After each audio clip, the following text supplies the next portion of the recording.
sons of God, S-O-N and S-U-N, and the sons of the souls, the original incarnate souls.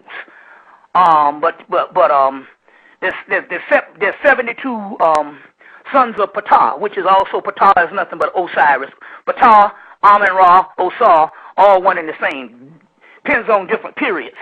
But the 72 sons of Ptah also documented in the book Celestial Ship of the North by Eva Lencia Stratton. Celestial Ship of the North. It was a book that I found by mistake in 1993 and produced to the world, what we call the black occult world, in this guy's store. And he gave me a catalog. It was ordering from whatever that bound book. I can't think of the name of it right now. There's Health Research, and there's the other one that's a bound book company, and they give you all these out-of-print books. It'll come to me in a minute. But he was ordering, and I looked down and saw another person that was a Masseyite. That's Gerald Massey, and I said, oh, man, here's another person that goes up under the school of Gerald Massey. And I said, order me this book. And I think she wrote this in the 1940s or 1950s, Eva Lencia Stratton. And as I can say that the God Genes Decoded, we can say that Waldron is also a Masseyite. That's a school also that's inspired by Gerald Massey, which he clearly states in his book. Other Masseyites, Gerald Massey is one of the greatest Egyptologists of all time. Another Masseyite was Albert Churchward, who wrote Signs and Symbols of Primordial Man, Arcane of Freemasonry, also wrote Evolution Origins of Religion, which is, I think, one of his better books. Gerald Massey is the great master that wrote 6 volumes. First volume, 1881, Book of the Beginnings, Volume 1 and 2. I think the next volume is 1888, Natural Genesis. No, excuse me. Natural Genesis was first, 1888, and 1881.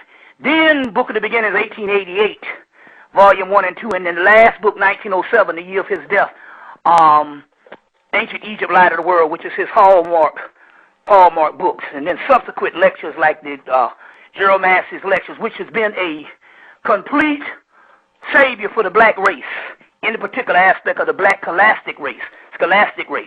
Even your boy John G. Jackson dedicated his book. What's the name of that book? Something God and Man. It'll come to me. To Gerald Massey. Dr. Ben, Masseyite. John Henry Clark, Masseyite. Charles Finch. Took 10 years to study all 10 volumes of Masseyite. Me, Masseyite. And Masseyite, Gerald Massey was an Egyptologist, to give you a thing. I'm still on the book. No, I'm not getting away. I'm just giving you a setup for the book. God Genes Decoded. Gerald Massey was a person that when they caught all this particular information and they translated hieroglyphics, they started having these particular scholars go into the British Museum to study the text. So Gerald Massey was even a E. Wallace Budge contemporary to study these particular texts, and most of them couldn't deal with what they saw because they saw black civilization. Like this Egyptologist called Adolf Ehrman, such an ignorant person, a German, said that the Egyptians didn't understand their religion. All arrogantly because he couldn't understand it. Isn't that something? So now, so Gerald Massey goes in, and he didn't flinch with what he saw. But what happened, one of the nights before he entered into the British Museum, the goddess Sekhmet, which I like, Waldron says, Hemmitt. The goddess Sekhmet came to him and told him that he was a black man, and that he needed to go, when he go in to the British Museum, write what you see. And he was also a transvisionary, which means the channeler and stuff. And I get a sense of this in this book, The God's Genes Decoded. And at first I had to inquire whether he was Gerald Massey's reincarnation and stuff. So, but I did so. But pretty much the same methodology that went into the 6 volumes has gone into writing God genes decoded, which is the whole transmission as well as the scholastic side. You see what I'm saying? We have several sides. Let me give you an example of what I mean by the transmission. Walter Williams recently had made his decision that they wrote the book, The Historical Origins of Christianity, and made his decision that there was no such thing as the word Kemet. So there was a debate going. He was calling all the scholars saying, don't use the word Kemet, use the word Egypt. And we know that that's Greek, but use the word, don't use the word Kemet. I said, well, it's a good way to settle this argument. Let's just go to the spirit world. Let's go to the Akashic records and see if this word, in the word did come up Kemet, if you want to say it, several pronunciations. So we have ways to recorrect history by just going to the Akashic records. That's nothing has been destroyed. Now, in dealing with this book, I want to say a few things.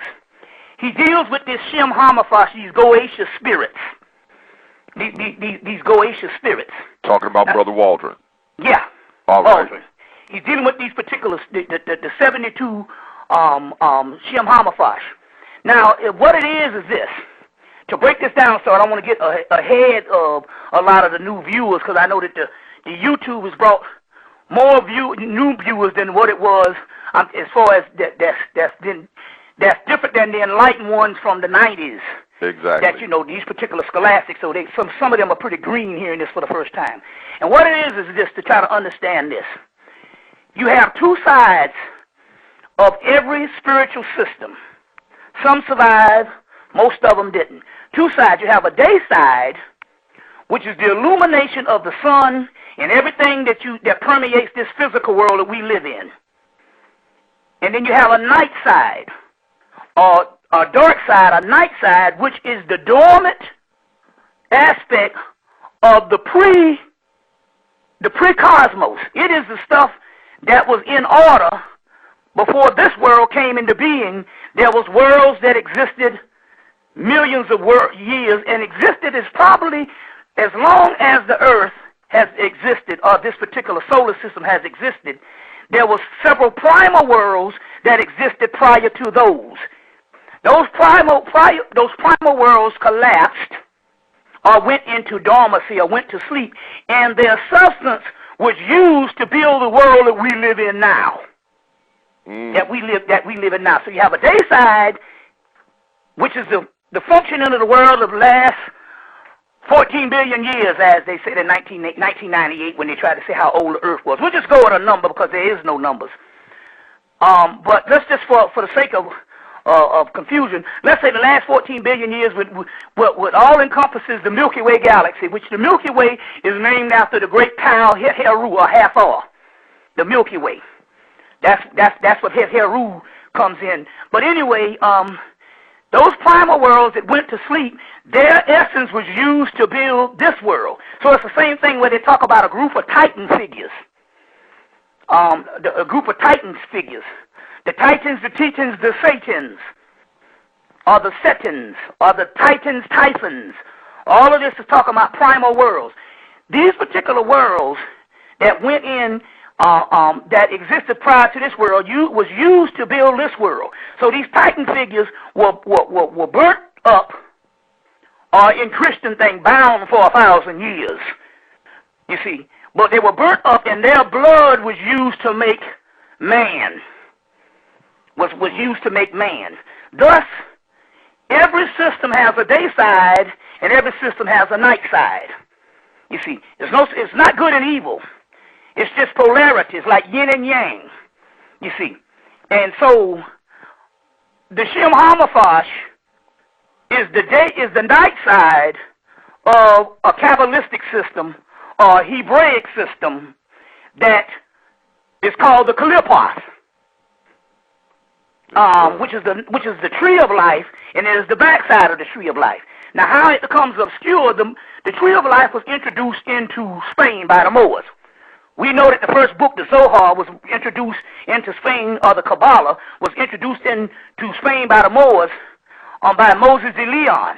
Now, we know that because we found the actual tree of life at the Temple of Komombo in Egypt, and in 2003, I found one on the side of the Temple of Dendera, as far as the tree of life. But before it was a tree of life, because the Egyptologists had got in a big argument back in '96